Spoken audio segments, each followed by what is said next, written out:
game here in the ultimate battle for KWC, it was not the case, right? Some teams make those adaptations. Some teams prefer the Liang and the Ho Yi and such, and that's why we see them switch up. But speaking of teams, here's a look at both rosters here. The side of BTK has a relatively streamlined roster, I'd say, right? They're gonna play us 4. Let's Charlotte probably split push here. And then they have the Ganemo, Agudo, Schwanza with a great anchoring there for their team. And they're just going to play the death ball composition, which I like because it's an easy to execute composition and it plays their strengths, which are team fighting. Yo, I've never seen this.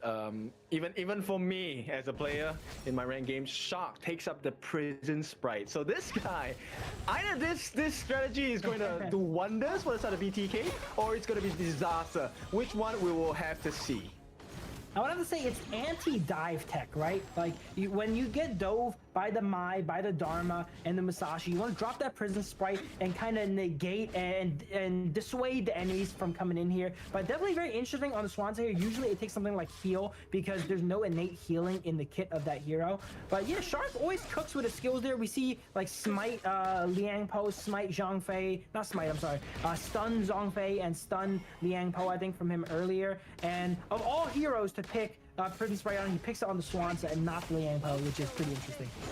Right, so good job on the side of BTK. They actually get the 3-man rotation in. Probable first blood? No, 30-5 should be safe. It does not want to commit the flash.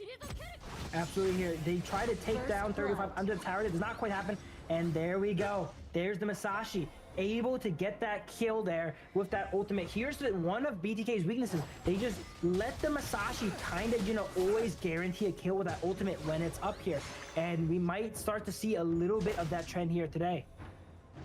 Yep, credits to 30-05. He was the main bait, right? Well, why was he staying in the middle of 3 people? Because the rest of the side of Boars Gaming were already on their way up. Now, with that, it's going to be, once again, stock standard Boars Gaming gameplay. They have the lead.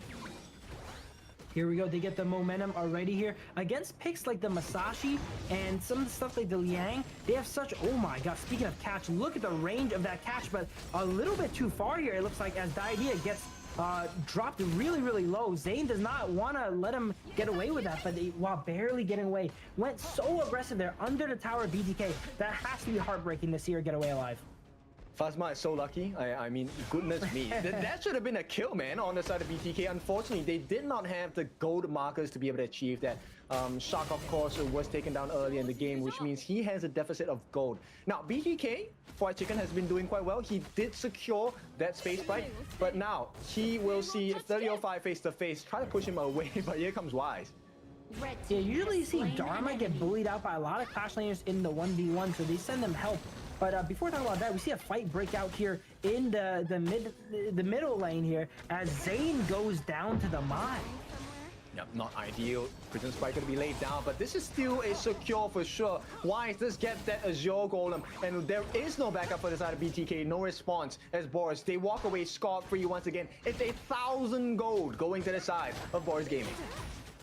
BTK looking not so nice here in the early game of this game here. Boris is getting the momentum that they're kind of known for, right? They're getting super ahead early game here. Mac has been casually farming up, and Hoon has been swapped into the bot lane. It seems like we didn't see him much in the mid lane as Zane is collecting a lot of that mid farm on Arlie. As they try to make a play on Hoon here, he sniffs it out and backs up and holds this lane 1v2.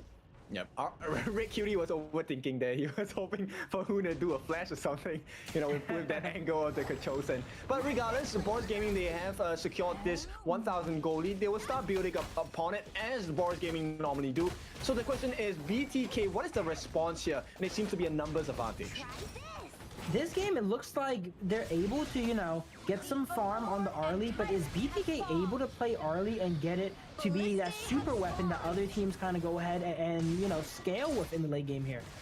I think Rick Cutie might be the answer, right? He has not really been hitting those markers on his knockups. Here we go, Rick Cutie in the middle. This is going to be Tyrant secured for the side of Boris Gaming. As Wise jumps into the backline, but there's a lot of damage coming in. Maybe there is a turnaround, but it's too many members. So Fried Chicken and Best Player 1 both taken down as Boris Gaming just lose Wise for the price of 2.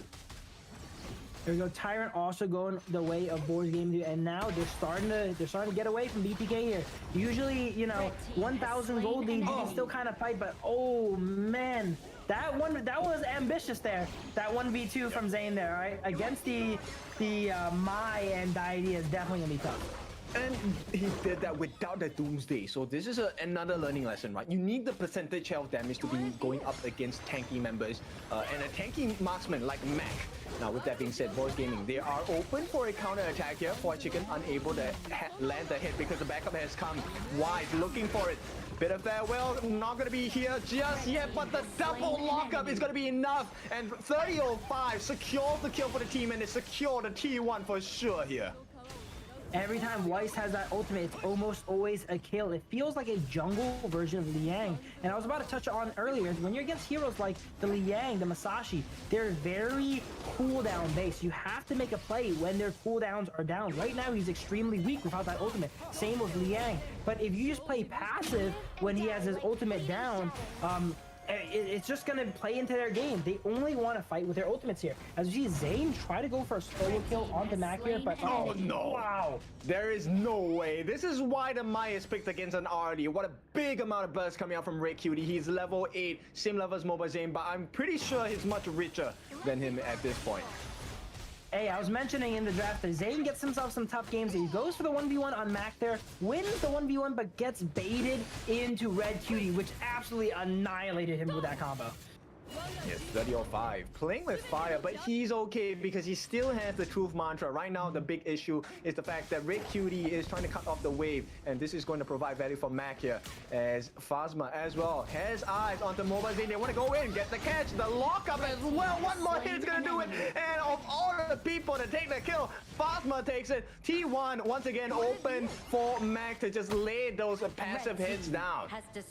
This is not looking good for the side of Zane here. There's a good chance after this game, if his teammates report him, he's going to lose some reputation points here, because he's been spawning, walking in the lane, and dying here. And Boars Gaming is taking full capitalization on their side here. Yeah, Wise, what a smart move. Baits out the Prison Sprite from the side of Shark, but the backup is coming in from the side of BTK. Best player 1. Can they finally take this man down? Wise is falling low, but they cannot finish the job. They're chasing in, but the heals do come true. Mac, though, is able to land quite a bit of damage. The ultimate does not hit the mark. Oh, now it finally does. Hoon gets the snipe with the couple blades. It's not just done yet. Mobile Zane gets another snipe, maybe? No, he backs away this time. Do not go in this time. Last time we saw him go into a 1v2 mid. It looks like he's potentially going into 1v3 this time. Okay, backs up here. But we were mentioning every time Arlie gets picked, it becomes an Arlie game. I would say this is not it. This game, it's Hoon that needs to go ahead and make these plays here. Getting those blades off and getting that smoke off. Oh man, another pick going out for the side of BT. They're just getting picked left, right, and center now. Yeah, this one is really just looking at a menu, right? 30-05 was thinking about, hey, do I want to get the trio cut meats here on the side of BTK, or do I want to go for that big kill onto White Chicken? And Chicken it was. Absolutely, Boars Gaming now pressuring the jungle of BTK now here. Azure Golem, we see so many deaths come from trying to contest this Azure Golem. BTK actually opting to give it up, which is smart here because they probably will lose the fight here. Okay, so they put a little bit of pressure on the T1. There is still a couple of potential snipes coming out from Hoon, but for now, that aggression has been staved off. But Boars, they want to look for the engagement in the jungle as well. Not able to find any gaps in the side of BTK. But Boars Gaming, they're fine because now they have access to the Tyrant. They also have access into pressure on the T2 on the top as well. I think the win condition here for BTK is going ahead and enabling Hoon, right? Playing around Hoon, making sure that he's able to land those blades. Maybe that's also why we see Shark go to Prison Sprite. If he's able to lock down these enemies for Hoon to land those blades on, it could end these fights very, very quickly, because the side of Boars is not that tanky. They're all relatively squishy with no tanks on their side. In fact, I would like if best player 1 actually uses his ultimate to get the knockup, and then Hoon gets his ultimate down as well. But for now, Boars Gaming, they're a very mobile bunch of heroes. Like you have the Musashi, you have the Mai, you have the Dharma. These are all picks that are very hard to deal with if you're looking for very specific aimings. So this, again, Boars Gaming, they capitalize on that 10-minute strength they have and will take away the Crimson Golem in their hands. We were saying earlier that BTK should go, you know, toe-to-toe with BOAR Gaming and try and win that momentum early game. But that ship has sailed. Now they're going to be forced to turtle up here. And they can't even turtle up as Masashi goes into the back line here. Oh, man, another 2 kills. This could be it here for side BTK. They need to turtle up and stall, but BOAR is not allowing them to do that. It is not going to be the case. 30-05 with that last flash. Gets the kill as well. You're left with the fried chicken, and it might not be enough. T3s open for the taking on the bottom. The wound is open, and BOAR Gaming looking for that victory. Fried Chicken needs to kill this 1 minion here if they want to go ahead and stay alive, but no, it's not able to happen because of that Soul Siege minion there. They're able to leave the crystal on side BTK vulnerable, and they rush it down. Very, very quick game there in the game 2. Yes, and this one was well in time of what BOAR Gaming have strengthened, right? The prior 10-minute game. Absolutely. BOAR Gaming looking like it's